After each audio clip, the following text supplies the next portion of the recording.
Hello மக்களே, ஜானகி மாயா செம்ம இன்ட்ரெஸ்டிங்காக போயிட்டுருக்கு. புவனேஸ்வரோட சூழ்ச்சிப்படியே நம்ம ஜானகியோட உயிருக்கு ஆபத்து வர மாதிரி ஒரு செயல் நடக்க போகுது.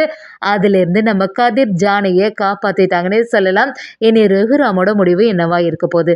வீடியோக்குள்ளே போகிறக்கு முன்னாடி நம்ம சேனலுக்கு சப்ஸ்கிரைப் பண்ணிடுங்க. அப்படியே பக்கத்தில் இருக்க பெல் ஐக்கனை கிளிக் பண்ணிடுங்க. அப்போ தான் நான் போடுற வீடியோலாம் உங்களுக்கு நோட்டிஃபிகேஷனாக வரும். புவனேஸ்வரியும் ஜானகி என்னை எதிர்த்து இந்த எலெக்ஷனில் நிற்கவே கூடாது, அவள் உயிரோட இருந்தால் தானே அவள் இந்த எலெக்ஷனில் நிற்க முடியும், பேசாமல் அவளை போட்டு தள்ளிட வேண்டியதான் அப்படின்னு சொல்லிட்டு ஒரு பிளான் பண்ணுறாங்க. அதுபடியே ஒரு ஆளை அனுப்பி நம்மளோட ஜானகியோட வீட்டுக்கு வராங்க. அவங்களும் நான் சிலிண்டர் கொஞ்சம் செக் பண்ண வேண்டியது இருக்குது, அதை மாற்றணும்னு சொல்லும்போது ஜானகியும் நம்பி வீட்டுக்குள்ளே விடுறாங்கன்னு சொல்லலாம். அவங்களும் அந்த சிலிண்டர் எல்லாத்தையுமே மாற்றிட்டு அப்படியே அந்த கேஸ் வால்வ் எல்லாத்தையும் ஓப்பன் பண்ணி அப்படியே செட் பண்ணி வச்சுட்டு போகிறாங்க. அப்படியே அந்த ஆளும் வீட்டில் யாரும் இல்லைன்னு தெரிஞ்சுக்கிட்டு அந்த வீட்டில் உள்ள கதவை அப்படியே மூடி வச்சுட்டு வெளியில் கிளம்பிடுறாங்க. அதே சமயத்தில் நம்ம கதிர் மாயா எல்லாரும் பிளான் படி கண்டிப்பாக ஜானகி பெரியம்மாவுக்கு ஏதாவது ஒரு பிரச்சனை வரப்போகுது, அந்த புவனேஸ்வரி சும்மா இருக்க மாட்டா, அதனால எப்போவுமே ஜானகி பெரியம்மா கூட யாராவது ஒருத்தங்க இருந்துகிட்டே இருக்கணும் அப்படிங்கிற மாதிரி ஒரு எண்ணத்தை போடுறாங்க. சரி, நம்ம வீட்டுக்கு போகலாம், வீட்டில் என்னதான் நடக்குது அப்படின்னு சொல்லிட்டு போய் பார்க்கும்போது நம்ம கதிர் மாயா எல்லாருமே கவனிக்கிறாங்க. என்னாச்சு, பெரியம்மா மட்டும் உள்ளே இருப்பாங்க போல, ஆனால் வெளியில் என்ன கதவு பூட்டி இருக்கு அப்படி சொல்லும்போது இது எதுவுமே சரியில்லையே அப்படின்னு யோசிக்க ஆரம்பிக்கிறாங்க. அந்த சமயத்தில் நம்ம கதிர் எல்லாருக்குமே ஒரு ஸ்மெல் அடிக்குது. என்னது மாயா, ஏதோ கேஸ் லீக்கான ஸ்மெல் மாதிரி இருக்கே அப்படி சொல்லும்போது ஆமாம், எனக்கும் அந்த ஸ்மெல் தான் அடிக்குது, பெரியம்மா வேற உள்ளே தான் இருப்பாங்க போல அப்படின்னு யோசிச்சுட்டு பெரியம்மா அப்படின்னு சொல்லிட்டு கதறி அழ ஆரம்பிக்கிறாங்க. அந்த சமயத்தில் நம்ம கதிரும் அத்தைன்னு சொல்லிட்டு சத்தம் போடும்போது ஜானகிக்கு அது கேட்க மாட்டேங்குது. ஜானகியும் சரி நம்ம காஃபி போடலாம் அப்படின்னு சொல்லிட்டு கிச்சன் பக்கமாக தான் போகிறாங்க. எப்படியாவது அத்தையோட உயிருக்கு எந்த ஆபத்தும் வரக்கூடாதுன்னு சொல்லிட்டு நம்ம கதிரும் யோசிக்கிறாங்க. அதே சமயத்தில் இந்த கதவை எப்படியாவது உடைச்சாகணும்னு சொல்லிட்டு ட்ரை பண்ணும்போது முடிய மாட்டேங்குது. கதிர் என்னதான் முயற்சி செய்தாலும் முடிய மாட்டேங்குது. அதை பார்த்துட்டு இருந்த நம்ம மாயா எல்லாரும் சரி வீட்டில் யாரும் இல்லையா இருக்கோம், நம்ம பெரியப்பா கிட்ட எல்லாம் இந்த விஷயத்த சொல்லிடலான்னு சொல்லி நம்ம மாயா எல்லாரும் அதுக்காக தயாராகும்போது நம்ம கதிரை சரி இங்கேயே நெல்லு, பெரியம்மாவை எப்படியாவது இந்த வீட்டிலேருந்து வெளியில் வர சொல்லிடு அப்படின்னு சொல்லிட்டு நம்ம கதிர்கிட்ட சொல்கிறாங்க. கதிரும் ஒரு முயற்சி செய்து அப்படியே அந்த கதவை உடைச்சிட்டு உள்ளே வந்துட்டாங்கன்னே சொல்லலாம். உள்ளே வந்தால் ஒரே புகையாக இருக்க மாதிரி இருக்குது. இதை பார்த்து நம்ம கதிர் அப்படியே அதிர்ச்சி ஆகி அத்தையோட உயிருக்கு எந்த ஆபத்தும் வரக்கூடாது அப்படின்னு சொல்லிட்டு பக்கத்தில் போனால் கிச்சன் டோர் வேறு க்ளோஸ் ஆகிருக்கு, கேஸ் ஸ்மெல் வேறு ரொம்ப ஜாஸ்தியாக இருக்குது. அத்தை எப்படியும் உள்ளே தான் இருக்கணும், எப்படியாவது அவங்கள காப்பாற்றணுமே, இது பூட்டி இருக்குதுன்னு சொல்லிட்டு பார்க்கும்போது நம்ம கதிரும் பக்கத்தில் இருக்க சோஃபா எல்லாத்தையுமே கவனிக்கிறாங்க. இந்த சோஃபாவை வச்சு இந்த கதவை இடிச்சிட வேண்டியதானே, அதை வச்சு அப்படியே இடிக்கும் போது கரெக்டாட்டு நம்ம ஜானகியும் சரி ஸ்டவ் ஆன் பண்ணலான்னு போகும்போது கரெக்டாக நம்ம கதிர் அதை தடுத்து நிறுத்துறாங்க. அது மட்டும் இல்லாமல் நம்ம ஜானகி அப்படியே இழுத்துட்டு வந்து அத்தை என்ன செய்ய பார்த்துட்டீங்க, வாங்க வெளியில் போயிடலாம் அப்படின்னு சொல்லிட்டு இழுக்கும் போது கரெக்டாக இதை பார்த்த நம்ம ரகுராம் மாயா எல்லாரும் அதிர்ச்சி ஆயிடுறாங்க. அந்த இடத்துல ஜானகி அப்படியே பார்த்துட்டு என்ன ஜானகி உனக்கு எந்த ஆபத்தும் இல்லையே, வீடு ஃபுல்லாக கேஸ் ஸ்மெல் தான் அடிக்குது, வாங்க வீட்டை விட்டு ஃபஸ்ட்டு வெளியில் போகலான்னு சொல்லிட்டு அந்த கேஸ் வால்வு இது எல்லாமே நம்ம கதிர் சரி பண்ணிட்டாங்கன்னே சொல்லலாம். அப்படியே எல்லாரும் வெளியில் வந்துடுறாங்க. இதை பார்த்துட்டு இருந்த நம்ம ரகுராமுக்கு அப்படியே அதிர்ச்சியாகி நம்ம ஜானகிட்ட ஜானகி என்ன காரியம் செய்ய பார்த்துட்ட, நல்ல வேளை உனக்கு உயிருக்கு எந்த ஆபத்தும் வரலை அப்படி சொல்லும்போது நம்ம மாயா எல்லாரும் சேர்ந்து பெரியம்மா உங்களுக்கு எதுவுமே ஆகலையே, எந்த பிரச்சனை இல்லையே அப்படி சொல்லும்போது ஜானகிக்கு அந்த இடத்துலேருந்து மீண்டு வர்றதுக்கே கொஞ்சம் டைம் ஆயிட்டுன்னு சொல்லலாம். ஜானகி அப்படியே அதிர்ச்சியாகி நிற்கும் போது எல்லாத்துக்குமே காரணமே அந்த புவனேஸ்வரியை தான் இருக்கும்.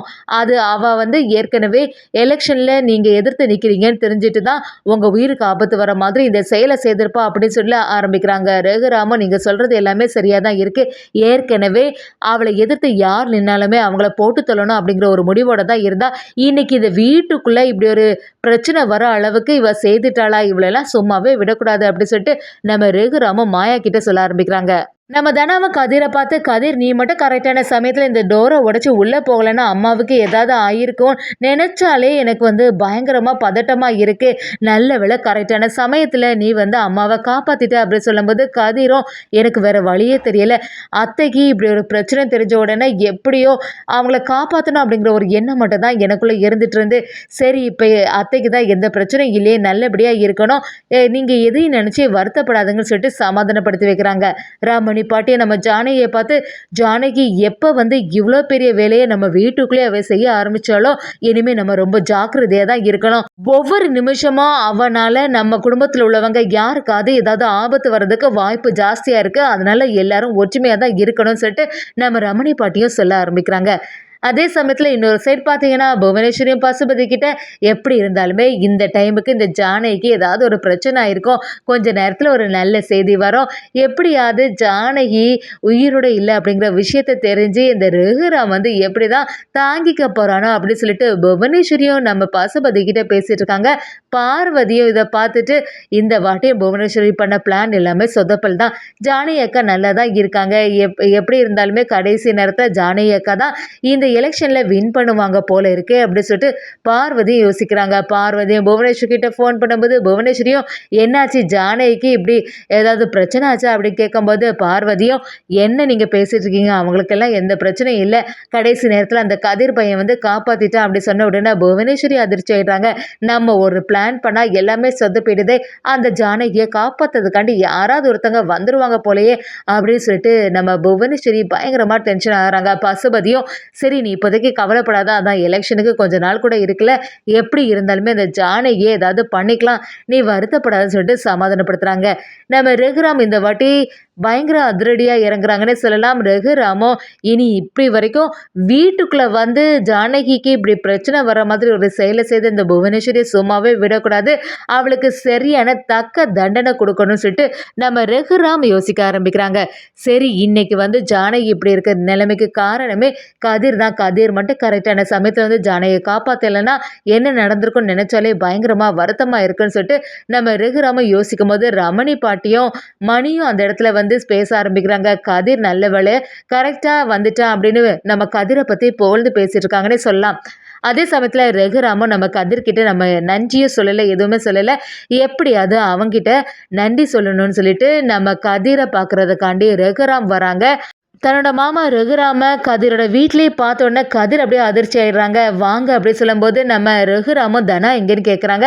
தனா இப்போ பக்கத்தில் தான் போயிருக்கா, கொஞ்ச நேரத்தில் வந்துடுவா, சரி மாமா வாங்க உட்காருங்கன்னு சொல்லும்போது நம்ம ரகுராமும் அன்னைக்கு ஜானகிக்கு ஏதாவது பிரச்சனை ஆயிருந்தா எப்படி இருந்துக்கோன்னு நினச்சாலே என்னால் யோசிக்கவே முடியலை, நல்ல சமயத்தில் கரெக்டாக நீ வந்து காப்பாற்றிட்ட, அதுக்காக தேங்க்ஸ் சொல்லதுக்காண்டி தான் வந்தேன், ரொம்பவே நன்றி அப்படி சொல்லும்போது நம்ம கதிரும் என்ன மாமா நீங்கள் இப்படிலாம் பெரிய வார்த்தை பேசிகிட்டு இருக்கீங்க, அத்தைக்கு ஏதாவது ஆபத்துனா அதை காப்பாற்ற வேண்டிய ஒரு கடமை என்னோட தான், எந்த பிரச்சனையும் இல்லை, சரி நீங்கள் இங்கே வாங்க, முறையாக இங்கே வந்திருக்கீங்க, நான் உங்களுக்கு காஃபி போட்டு தரேன் இந்த வாட்டி, இப்போ தனா இல்லை, தனா கொஞ்ச நேரத்தில் வந்துடுவான்னு சொல்லும்போது நம்ம ரகுராமா அதெல்லாம் எனக்கு வேண்டாம், நான் சொல்கிறதுக்காண்டி தான் வந்து நான் கிளம்பிட்டேன் அப்படி சொல்லும்போது நம்ம கதிரும் விடுற மாதிரிலே இல்லை, தனா வந்து உங்களை பார்த்தானா ரொம்பவே சந்தோஷப்படுவா, பக்கத்தில் தான் போயிருக்கா, சீக்கிரமாக வந்துடுவா, நான் உங்களுக்கு காஃபி போடுறேன்னு சொல்லிட்டு நம்ம கதிரும் நம்ம ரகுராமுக்கு காஃபி போடுறதுக்காண்டி தயாராகிட்டே இருக்காங்க.